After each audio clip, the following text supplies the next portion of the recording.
Thermal stratification इन lack, इस पे भी बात किया है आपका इकोसिस्टम। ये जो लैक में देखता है तो डीप लैक की बात करता है।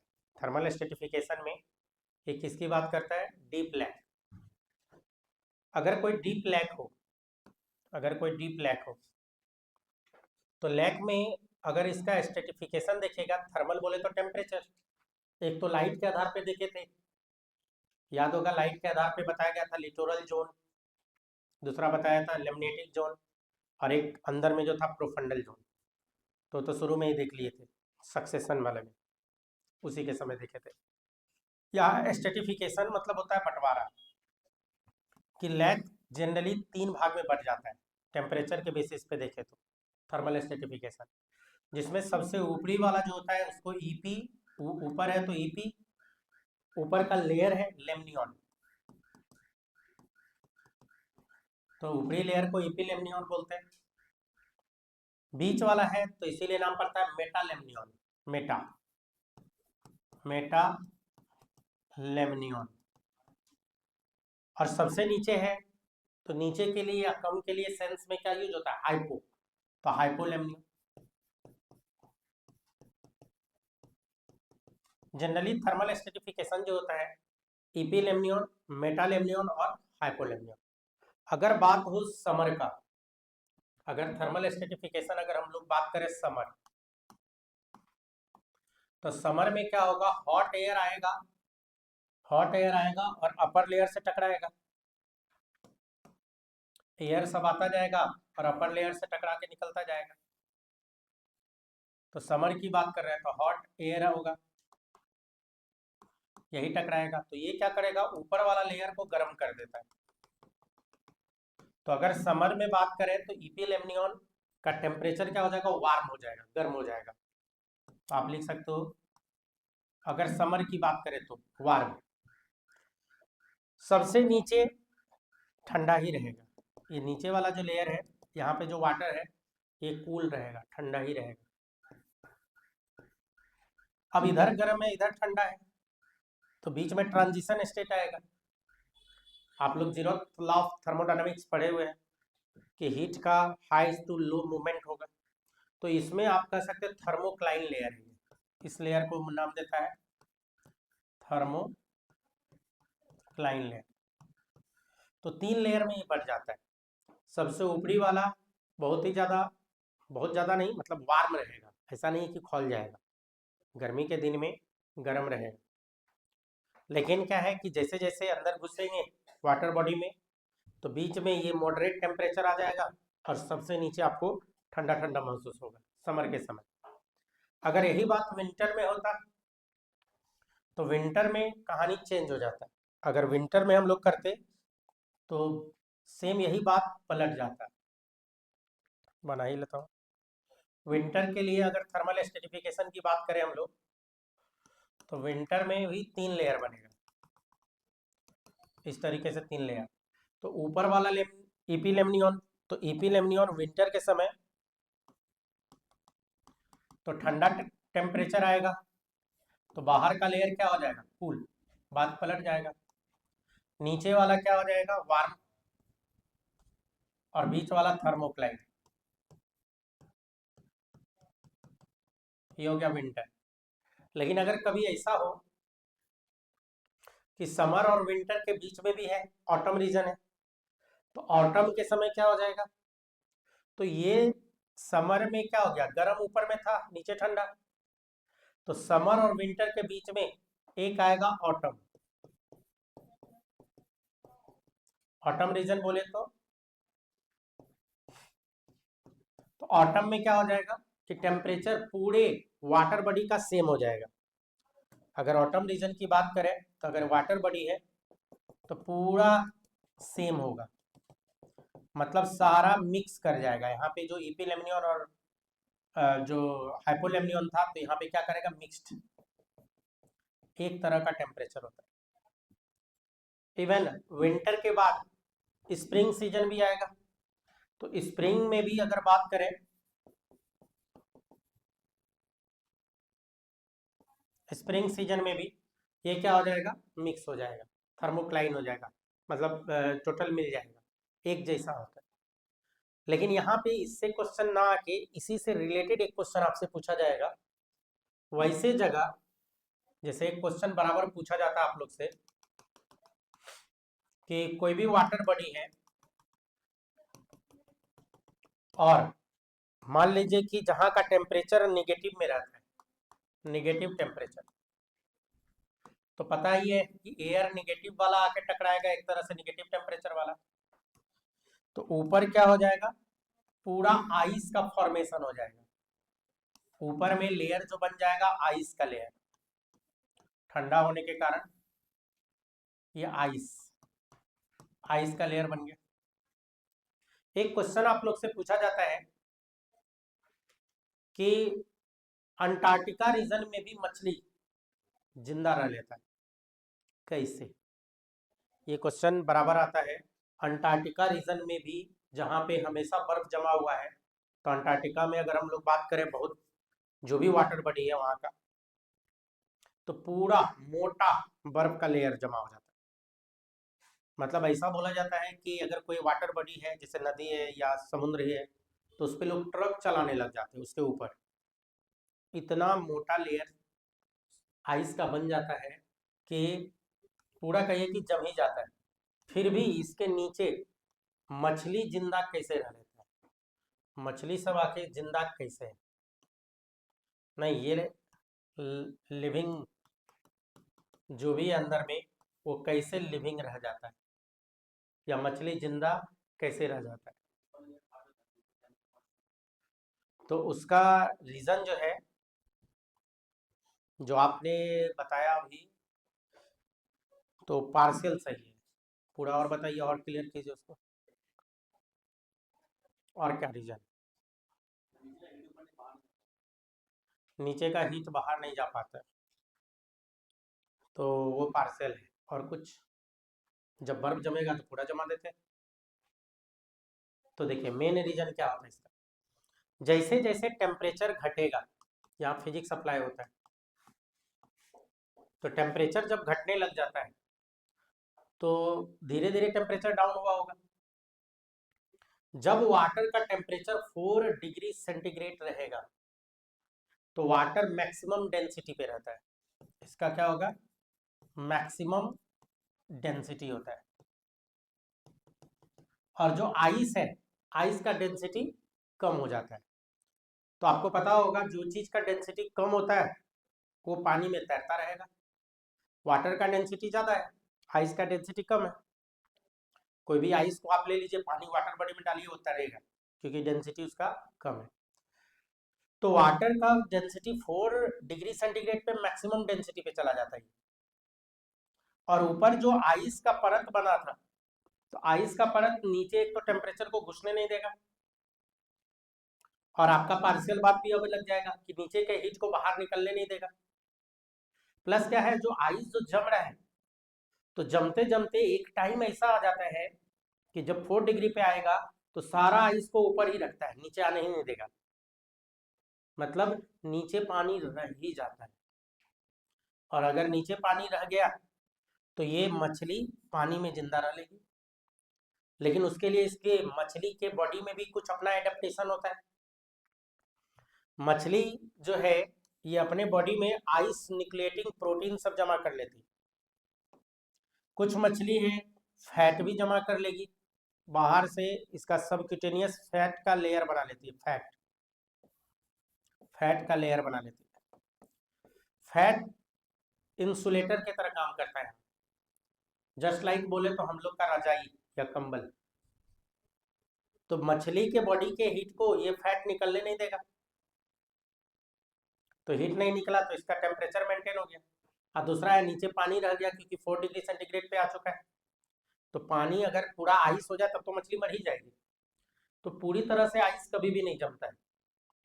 अंटार्कटिका रीजन जहाँ का टेम्परेचर बहुत ही डाउन रहता है, -15 डिग्री, -30 तक चला जाता है, इवन उससे भी नीचे, उस कंडीशन में भी नीचे पानी रह गया तो पानी में तो मछली जिंदा रहेगी। और दूसरा है कि आइस न्यूक्लिएटिंग प्रोटीन, इसमें दो चीज है, एक तो मछली आइस न्यूक्लिएटिंग प्रोटीन को एकोमोडेट कर लेता है। और दूसरा है फैट। फैट किसके तरह काम करता है? Acts as insulator. तो अंटार्कटिका रीजन में भी मछली एक्टिव है। उसके पीछे का मेन रीजन यही दो है कि एक तो वाटर का टेम्परेचर डाउन होते होते जैसे 4 डिग्री सेंटीग्रेड पे जाएगा तो डेंसिटी मैक्सिमम एक्वायर कर लेगा। और जहां मैक्सिमम डेंसिटी पे गया, आइस कैसा भी होगा तो नॉर्मल डेंसिटी पे तो वो तैरता है, और वहां तो मैक्सिमम डेंसिटी है, तो हमेशा आइस ऊपर ही रहेगा, कभी भी नीचे नहीं आएगा, है ना। तो बाहर का कितना भी टेम्परेचर अप डाउन हो जाए, अगर आइस का मोटा चादर हो जाए, बहुत ही थिक आइस, मैंने बोला ट्रक तक चल जाता है, लोडेड ट्रक भी उस पर चढ़ा दिया जाता है, तो सोचिए कितना मोटा आइस का परत बना हो। तो वो आइस का परत एक तरह का इंसुलेटर का काम कर जाता है पूरे वाटर बॉडी का, कि बाहर के हीट को अंदर नहीं घुसने देगा, अंदर वाले को बाहर नहीं निकलने देगा। प्लस मछली का अपना कुछ एडेप्टेशन है। तो ये सब एडेप्टेशन से मछली अंटार्कटिका रीजन में भी एक्टिव रह जाती है। तो यही था थर्मल एस्ट्रेटिफिकेशन। इसके अलावा है तो एक और बात एबायोटिक फैक्टर में करना है, सॉइल इडेफिक फैक्टर या सॉइल ऑर्गेनिक मैटर पे आइए, पहले उसी को देख। सॉइल ऑर्गेनिक मैटर के बारे में बात कर लेते जरा। इकोलॉजी से ही रिलेटेड एबायोटिक फैक्टर के अंतर्गत है सॉइल। सॉइल में एक टर्म बराबर यूज होता है ह्यूमस। किसको बोलते हैं? तो ह्यूमस जो होता है सॉइल ऑर्गेनिक मैटर में सबसे पहला एक टर्म आता है ह्यूमस। किसको बोलेंगे ह्यूमस? तो ह्यूमस जो बोला जाता है dead organic matter present in soil. Humus किसको बोलेंगे? तो डेड होगा ऑर्गेनिक मैटर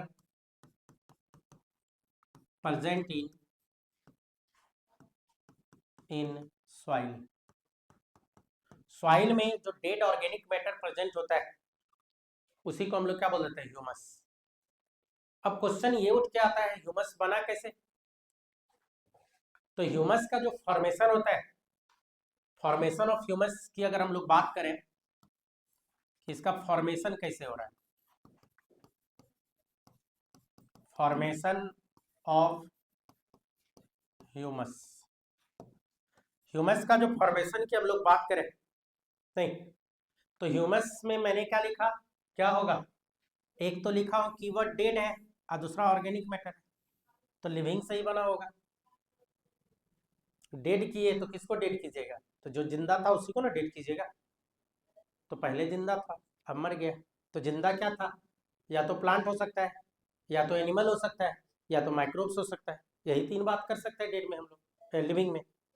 यही तीनों लिविंग में से बड़ा है तो डेड, और उसका कौन सा matter? Organic matter.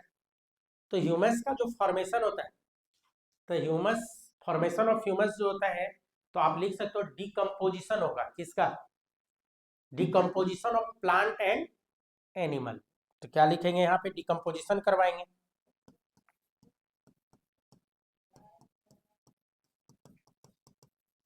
Decomposition of plant and animal. ऐसे तो माइक्रोब्स भी हम लोग यूज कर सकते हैं। प्लांट और एनिमल जो लिविंग था उसका डिकम्पोजिशन हो जाता है, डिकम्पोज हो जाता है, और वही डिकम्पोज होके क्या बनाता है? ह्यूमस बनाता है। कहोगे सर कैसे? तो एग्जांपल लेते हैं। मान लीजिए एक प्लांट है, प्लांट को ही ले लेते हैं एग्जांपल में। तो आपको पता है कि प्लांट है तो इसमें लीफ भी है, इसमें इस तरह से टहनी भी हो सकता है, इसका ब्रांच सब प्लांट में ब्रांच होता है। सपोज कीजिए लीफ के बारे में बात कर लेते हैं हम लोग। जो लीफ है तो लीफ कभी ना कभी टूट के गिरा होगा, या टहनी कभी ना कभी टूट के गिरा होगा। जो तुरंत का गिरा हुआ है, फ्रेशली गिरा हुआ है, उसको बोला जाता है लीटर। उसको हम लोग क्या बोलते हैं? लीटर।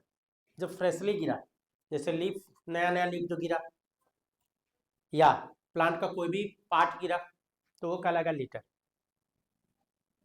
अब लीटर जो गिरेगा तो अब लीटर पे माइक्रोबियल एक्शन स्टार्ट हो जाता है। जो माइक्रोब्स है, जो डिकम्पोजर है हमारे इकोसिस्टम का, इसको क्या करेगा, डिकम्पोजिशन स्टार्ट कर देता है। ये जो लीफ है, तो लीफ क्या है, ऑर्गेन है, प्लांट का ऑर्गेन है। और आप लोग को मैंने शुरू में भी बताया है कि एटम जुड़ के पहले तो मॉलिक्यूल, मॉलिक्यूल जुड़ के कंपाउंड, कंपाउंड जुड़ा था तो सेल, सेल जुड़ा था तो टिश्यू, टिश्यू जुड़ के ऑर्गेन। तो बात पलट दीजिए, ऑर्गेन टूटेगा तो टिश्यू, टिश्यू से सेल, सेल टूटा गया तो कंपाउंड, और कंपाउंड सब टूटेगा तो मॉलिक्यूल और एटम की बात करेंगे। तो अब जो ऑर्गेन है इसका डिकम्पोजिशन होगा। जब ये टूटने फूटने लगता है, या सोचिए कि 10 दिन 15 दिन पहले का जो लीफ गिरा हुआ था, तो वो बहुत हद तक डिकम्पोज हो चुका होगा, वो बहुत हद तक डिकम्पोज हो चुका होगा। कह सकते हैं टूट फूट गया होगा, इसको तोड़ दिया होगा माइक्रोब्स, तो कह सकते हैं इसको छोटे छोटे टुकड़े में तोड़ दिया गया होगा। तब जाके हम लोग उसका नाम देते हैं डफ। डफ बोले तो जस्ट लाइक कचरा, कचरा, तो उसको क्या बोल दिया जाएगा, डफ। और जो डफ है इसमें भी कंटिन्यूअस माइक्रोबियल एक्शन होता रहता है। जो 6 महीना साल भर पहले जो लीफ गिरा था, अगर कोई लीफ गिरा और उसको किसी ने डिस्टर्ब नहीं किया, तो आप कभी कभी देखे होइएगा कि आपको लगा होगा कि यहाँ लीफ जैसा कुछ है, और जब इसको उठाने जाइए तो ये कभी उठेगा नहीं, लीफ के फॉर्म में तो कभी नहीं उठेगा, पूरी तरह से डिकम्पोज हो चुका है। बस कहिए कि लगेगा कि लीफ जैसा कुछ था, नहीं, कभी देखे भी होइएगा, तो ये उठेगा भी नहीं पूरी तरह से। अगर ये डिकम्पोज हो गया है तो उसी को बोल देंगे ह्यूमस। तो ह्यूमस कैसे बना, तो प्लांट का कोई पार्ट गिरा तो तुरंत का गिरा हुआ पार्ट लीटर, लीटर से आ गया डफ, और डफ से आ गया ह्यूमस। तो लीटर से ह्यूमस तक पहुंचने के लिए यहां भी डिकम्पोजिशन हुआ होगा।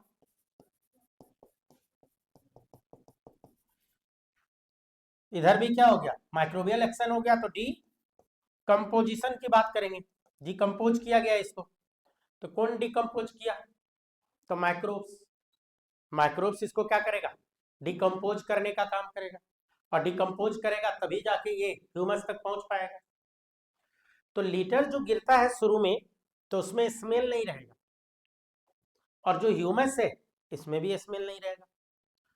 जो स्मेल करता है या जो बदबू मार रहा है वो होता है डफ।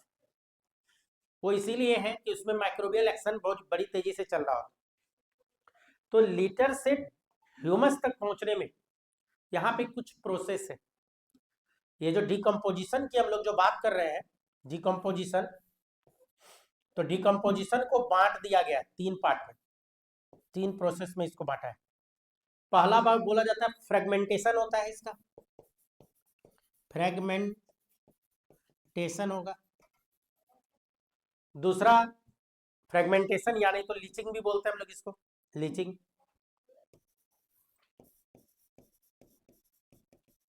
लीचिंग भी बोला जाएगा। दूसरा कैटाबॉलिज्म होता है इसका, कैटाबॉलिज्म की बात करते हैं हम लोग। और तीसरा ह्यूमिफिकेशन एंड मिनरलाइजेशन। क्या बोला जाएगा, ह्यूमिफिकेशन एंड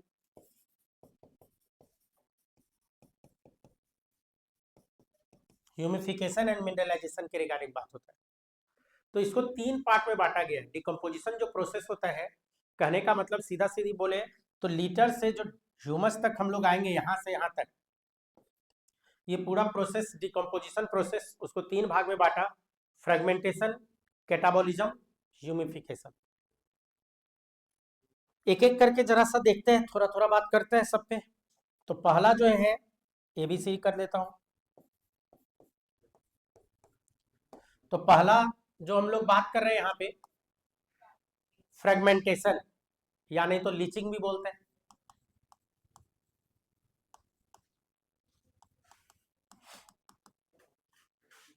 और लीचिंग, ऐसे दोनों का मीनिंग लगभग सेम ही है। फ्रेगमेंटेशन जो करेगा, कौन करेगा, फ्रेगमेंटेशन करवाने के लिए डेट्रीवोरस आता है। डेड डिकेइंग ऑर्गेनिक मैटर को खाने वाला। फ्रेगमेंटेशन कौन करवाएगा?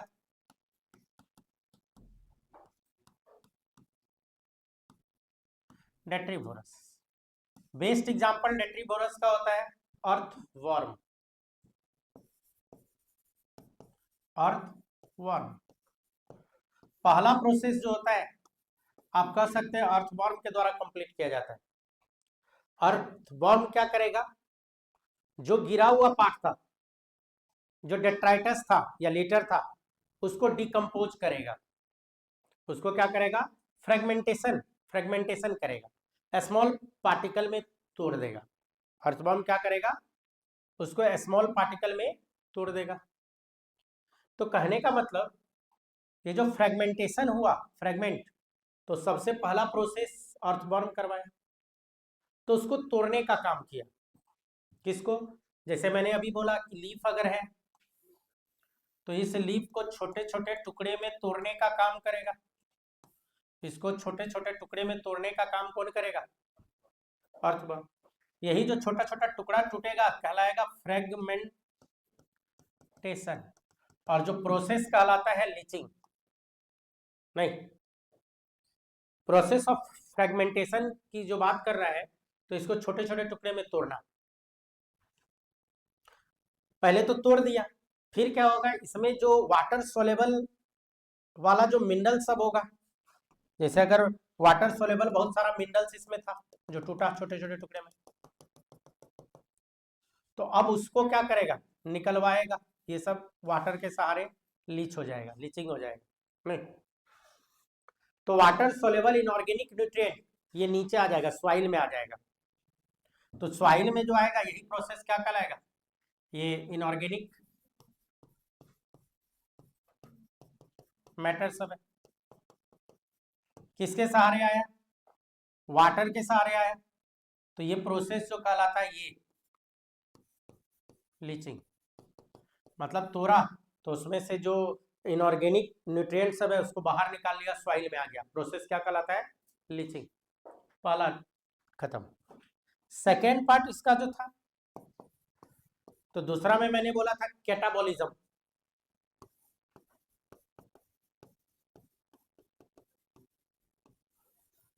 सेकेंड प्रोसेस इसमें आएगा कैटाबॉलिज्म।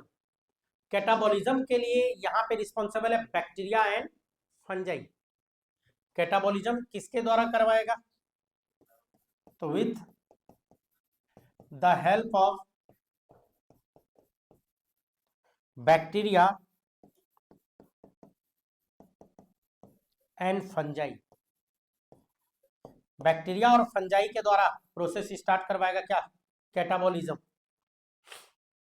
तो ये बैक्टीरिया और फंजाई क्या करेगा? एंजाइम का यूज करेगा, एंजाइमेटिकली इसको डिग्रेड करेगा। जो फ्रेगमेंटेशन हो गया था इसको फिर तोड़ेगा। तो इसी के ऊपर कौन लगेगा? बैक्टीरिया लग जाएगा एंड फंजाई लग जाएगा। एंजाइम का यूज करेगा और इसको धीरे धीरे धीरे धीरे डिग्रेड करता चला जाएगा, इनऑर्गेनिक सब्सटेंस में इसको तोड़ना स्टार्ट कर देगा।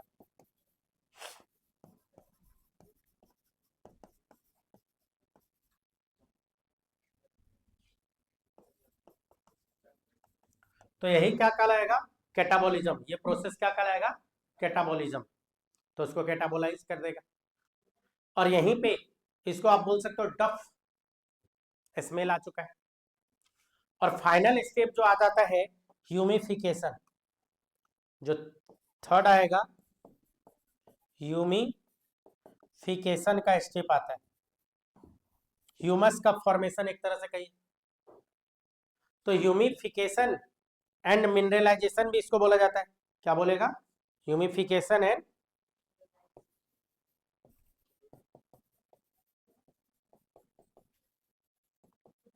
तो ह्यूमिफिकेशन और मिनरलाइजेशन के रिगार्डिंग यहाँ पे बात होता है। तो ह्यूमिफिकेशन और मिनरलाइजेशन जो है कहाँ पे होगा? तो सॉइल में होगा। ह्यूमिफिकेशन में क्या होता है? डार्क एमोर्फस पार्टिकल में कहिए कि कन्वर्ट होना स्टार्ट हो जाता है। तो ये जो टूटा इनऑर्गेनिक सबस्टेंस, तो यहीं पे प्रोसेस हो जाता है ह्यूमिफिकेशन।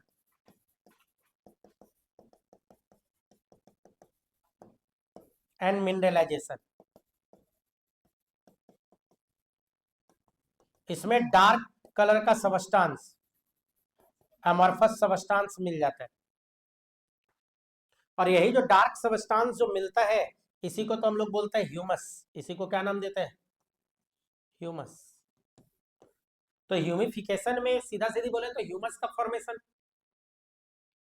यहां भी डिकम्पोज होगा, पूरी तरह से डिकम्पोज हो चुका होगा, और एक बार अगर ह्यूमस बन गया तो ह्यूमस स्टेबल हो जाता है। माइक्रोबियल एक्शन ह्यूमस पे न के बराबर होता है, माइक्रोब्स ह्यूमस पे एक्शन ना के बराबर करता है। Highly resistant to microbial action. Humus के बारे में बात करें तो यही जो ह्यूमिफिकेशन होके क्या बनाया ह्यूमस, तो ये हाईली रेसिस्टेंट हो जाता है टू माइक्रोबियल एक्शन। इसलिए कि अभी तक माइक्रोब्स पूरी तरह से इसको डिकम्पोज कर चुका है, पूरी तरह से इसको तोड़ देता है। अब क्या है कि जो ये जो तीनों प्रोसेस है, खासकर उसमें ह्यूमिफिकेशन, कैटाबॉलिज्म और ह्यूमिफिकेशन की जो हम लोग बात कर रहे हैं, ये process organism to organism vary करेगा। ये प्रोसेस ह्यूमिफिकेशन होने का, ह्यूमस फॉर्मेशन का ढेर सारा फैक्टर पे काम करता है कि वहां का मॉइस्चर कितना है, वहां का एनवायरमेंटल फैक्टर क्या है, वहां का टेम्परेचर क्या है, वहां का क्लाइमेट कैसा है। अगर मैं बात करूं बहुत ही हार्ड जो लकड़ी सब होता है उसको लिग्निफाइड वुड भी बोल दीजिए, तो लिग्निन का अगर डिपोजिशन है तो उसका ह्यूमिफिकेशन स्लो होगा। जैसे मैं एग्जांपल दूं आपको, एक लीफ गिरा और एक टहनी गिरा, तो सबसे पहले कौन ह्यूमस बनेगा? लीफ, सॉफ्ट पार्ट है, सॉफ्ट पार्ट है, पहले लीफ बनेगा। लीफ आसानी से डिग्रेड कर जाएगा। जो लकड़ी है, अब लकड़ी में भी पतला टहनी सब है तो तुरंत डिकम्पोज कर जाएगा, लेकिन उसका जो मेन तना होता है जहां डेड पार्ट ज्यादा था, उसका लिग्निन का डिपोजिशन ज्यादा था, तो उसमें क्या लगेगा? टाइम, क्योंकि माइक्रोबियल एक्शन हो रहा है। लेकिन क्या है कि अगर लकड़ी की जो बात करें, वुड की जो बात करें, मान लीजिए साइबेरियन रीजन में कोई लकड़ी ले जाके हम लोग पहुंचा दिए। साइबेरियन रीजन वैसा रीजन जहां हमेशा टेम्परेचर निगेटिव में ही रहता है, तो वहां पे माइक्रोब्स स्लो ग्रो करेगा। अब माइक्रोब्स खुद ही स्लो ग्रो कर रहा है लो टेम्परेचर पे, तो ह्यूमिफिकेशन भी क्या हो जाएगा? स्लो हो जाएगा। कई सैकड़ों साल, हजारों साल तक एज इट इज रह जाएगा वो। लेकिन उसी को मिजोफाइटिक एरिया में लेके आ जाइए, टेम्परेट में आ जाइए, तो वहां पे क्या होगा? ह्यूमस तेजी में बन जाएगा। ये जो ह्यूमस होता है ना, इसको भी बांट दिया गया। ह्यूमस को दो पार्ट में बांटा गया, या यूं कहिए कि टू टाइप्स का होता है ह्यूमस। एक को बोला जाता है मोर,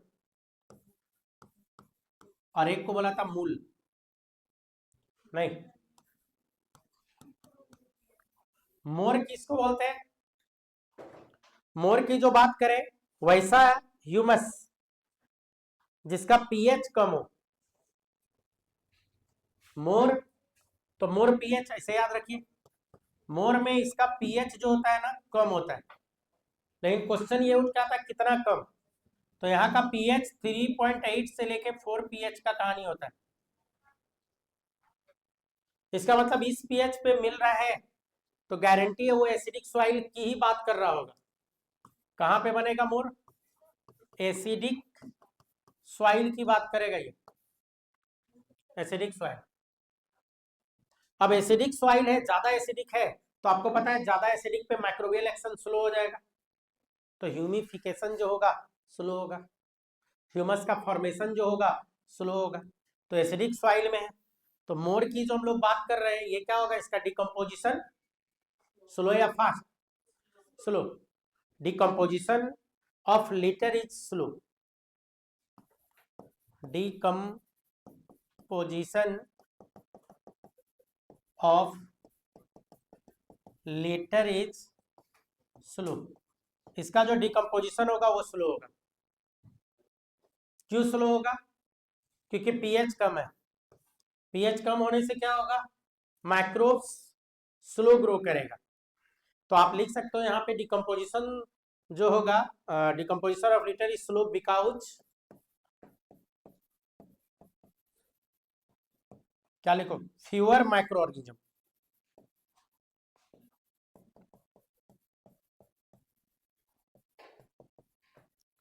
ड्यू टू लो पीएच। क्यों होगा ऐसा?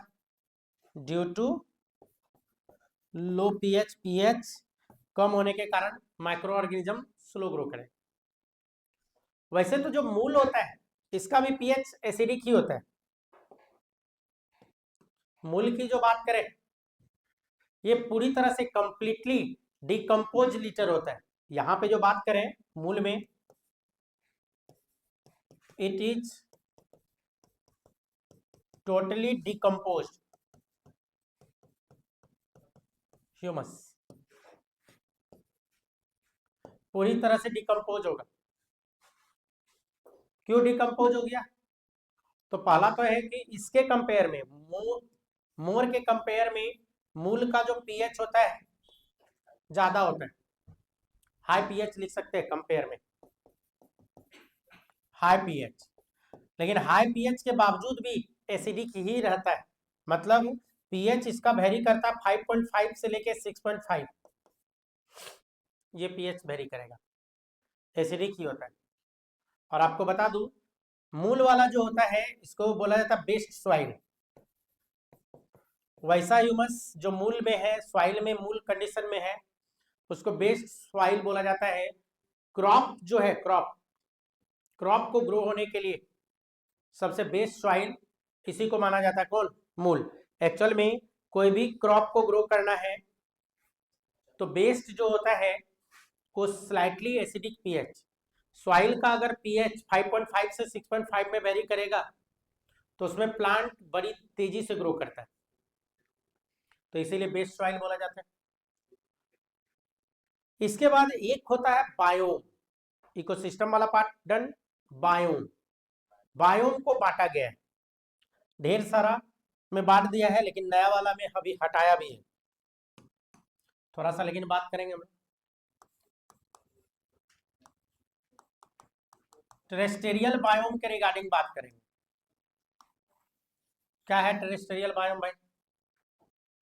तो टेरेस्टेरियल बायोम, बायोम क्या हो गया? ढेर सारा इकोसिस्टम को जब हम लोग मिला देंगे तब वो कहलाता बायोम, है ना।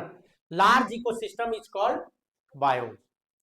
जब भी बोले बायोम तो आप यहां पे लिख सकते हो, किसको बोलेगा? Large ecosystem is called, क्या कहलाएगा?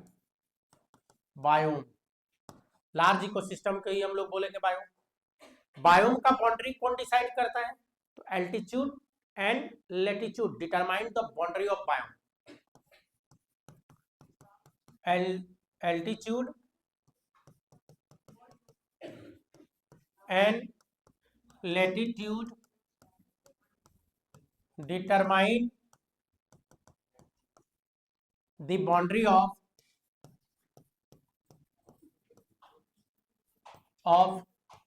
बायोम। एल्टीट्यूड और लेटीट्यूड के बेसिस पे इसका बाउंड्री डिसाइड किया जाता है बायोम। बायोम में एनसीईआरटी अगर देखिएगा तो उसमें ढेर सारा बायोम के रिगार्डिंग बात किया है, ग्राफ देके बात किया है। अगर मैं ग्राफ पे आऊं तो एक होता है वाई एक्सिस, एक होता है एक्स एक्सिस। बायोम में जो बात किया है एनसीईआरटी, वाई एक्सिस और एक्स एक्सिस के रिगार्डिंग बायोम में बात किया है। हाँ, ने डिलीट किया हुआ है तो नया वाला में हटा दिया। अब आप लोग रोक दिए तो अब हम आज रुक जाएंगे।